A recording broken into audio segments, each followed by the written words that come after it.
अभी आप ये देख लें कि जो है उन्होंने ये कहकर बंद किया था कि हम जो है ब्लैक मनी को जो है वाइट मनी में बदलने के लिए कोशिश कर रहे हैं कि ब्लैक मनी हो जो बाहर आए। उससे कुछ नहीं हुआ।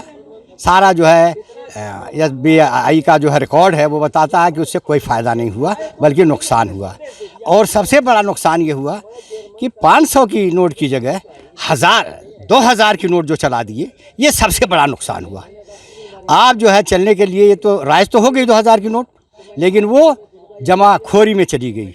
वो नोट मार्केट में आई नहीं। लोगों ने उसको जो है थप्पी बनाकर कि भाई 100 नोट अगर हम रखेंगे 2000 की है, कितना हज़ार लाख हो जाएगा ये। इस तरह से लोगों ने जो है उसको मार्केट ही से वो गायब हो गई। ये डिसीज़न ही गलत था 2000 का नोट का, और आज दोबारा फिर उसको बंद किया जा रहा है। अभी दोबारा परेशानी हो रही है लोगों को। जिनके पास 2000 नोट थी 2000 की, वो लोग जा रहे हैं पेट्रोल पंप पे जा रहे हैं कि पेट्रोल पंप वाले को दे रहे हैं। पेट्रोल पंप वाले का हम नहीं लेंगे, बैंक में जाओ। अभी कल मेरे साथ हुआ है, हमने 2000 की नोट दी पेट्रोल पंप वाले को, बोला भाई 400 का भर दे। भरने को भर दिया, लेने को नहीं तैयार, कहता नहीं लेंगे हम। मैंने क्यों नहीं लोगे?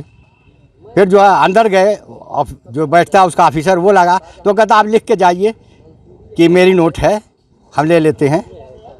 फिर वहाँ लिखा, मैंने कहा हाँ मैं कल लिख रहा हूँ कि मेरी नोट है ये 2000 की। बोले आप बैंक में क्यों नहीं? मैंने क्यों बैंक में जाऊँ, ऐसा तो कोई ऐलान हुआ नहीं है, तुम लोग दादागिरी कर रहे हो। तो ये परेशानी जो है मोदी जी क्रिएट कर रहे हैं, नोट के मामले में क्रिएट कर रहे हैं, ये परेशानी है। क्या 24 के चुनाव से पहले मोदी जी का या कोई नया मास्टर स्ट्रोक है? हमेशा वो नई चालें चलते रहते हैं और चलेंगे। क्या चलेंगे, अब किसी को क्या उनके दिमाग में है। इस फैसले पे आप क्या कहेंगे?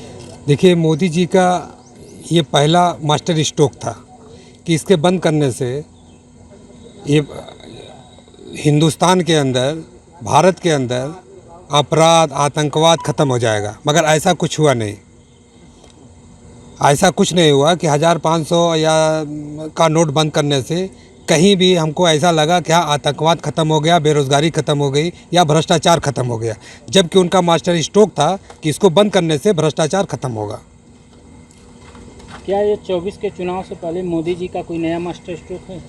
नहीं, देखिए मोदी जी का ये फेलुअर है, इसको हम मास्टर स्ट्रोक नहीं मानते। ये सोचते कुछ और है, सोचते हैं कि हम अच्छा करेंगे, मगर उनके द्वारा जो भी कार्य किया गया है, चाहे वो किसान आंदोलन को लेके, उन्होंने उसको भी वापस ले लिया। 2000 नोट की ये पॉलिसी उनकी सोची समझी चाल थी, इसलिए कि जो हिंदुस्तान के धनाढ्य व्यक्ति हैं, जो बड़े बिजनेसमैन हैं, उनको फ़ायदा पहुंचाने के लिए इन्होंने 2000 की नोट चालू किया। और उसके बाद सारे नोट आज के डेट में भारतीय जनता पार्टी के बड़े बड़े नेताओं के पास, बड़े बड़े पूंजीपतियों के पास ये सब स्टॉक हो गए। अब उसको ये 2 नंबर से बैंकों में जमा करेंगे और 1 नंबर का पैसा बनाएंगे। ये इसका मास्टर स्ट्रोक नहीं, इनका फेलुअर है। 2000 रुपये की नोटबंदी के बाद देश भर में सोने की कीमतों में इजाफे की खबर आई है। कयास लगाया जा रहे हैं कि लोग सारा पैसा सोने में निवेश कर रहे हैं। इस पर आप क्या कहेंगे? इस पे सीधा ये है कि पूंजीपति की पार्टी है ये। हमारा हिंदुस्तान, भारत, 85% गरीब जनता यहाँ बसती है, जहाँ 80 करोड़ जनता 5 किलो चावल और 5 किलो गेहूं पे, उनके पास 2000 के नोट नहीं है। ये मोदी जी को खुद स्पष्ट पता है, स्पष्ट इनको जानकारी है कि 2000 के नोट कहाँ है। इसको कन्वर्ट करेंगे अपने पूंजीपति मित्रों को, ये फ़ायदा पहुँचाने के लिए सारा कुछ काम है। इसका कोई मास्टर स्ट्रोक नहीं, ये फेलुअर है। ये तो एक, जहाँ तक मेरा आइडिया है कि एक जमाखोरी का मसला था, तो इसलिए ये किया गया कि काले धन को वापस लाने की बात थी। तो वापस तो नहीं आया, बल्कि ये लोगों के जो बड़ी बड़ी तिजोरियां हैं, जो बड़ी मछलियां, उनके बीच जाके ये जमा हो गया, तो ये और ज़्यादा करप्शन हो गया, ऐसा मेरा मानना है। देखो जी, ऐसा है कि मोदी जी हमेशा कुछ ना कुछ करते रहते हैं और बगैर किसी राय मशवरे के, जैसे कि उनके मुख्यमंत्री, जैसे उनके मंत्री वगैरह जो होते हैं, ख़ास लोग कुछ होते हैं, बगैर उनके राय मशवरे के कुछ भी अचानक होता है। तो इसमें और जो भी होता है, ये जहाँ तक देखा गया है कि सब चीज़ें ये कर तो देते हैं, मगर बाद में उससे बहुत सारी दिक्कतें आती है, टोटल फेलियर होता हो। तो ये इनका मास्टर स्ट्रोक हो सकता है, लेकिन ये मुझे नहीं लगता कि ये कोई अच्छा होगा। अगर ऐसा होगा तो अच्छा होगा, ये मुझे ऐसी उम्मीद नहीं है। मैं समझता हूँ कि ये नहायत गलत और मुल्क के लिए घातक फैसला है। मुल्क की वो इकनॉमिक को डुबो देगा।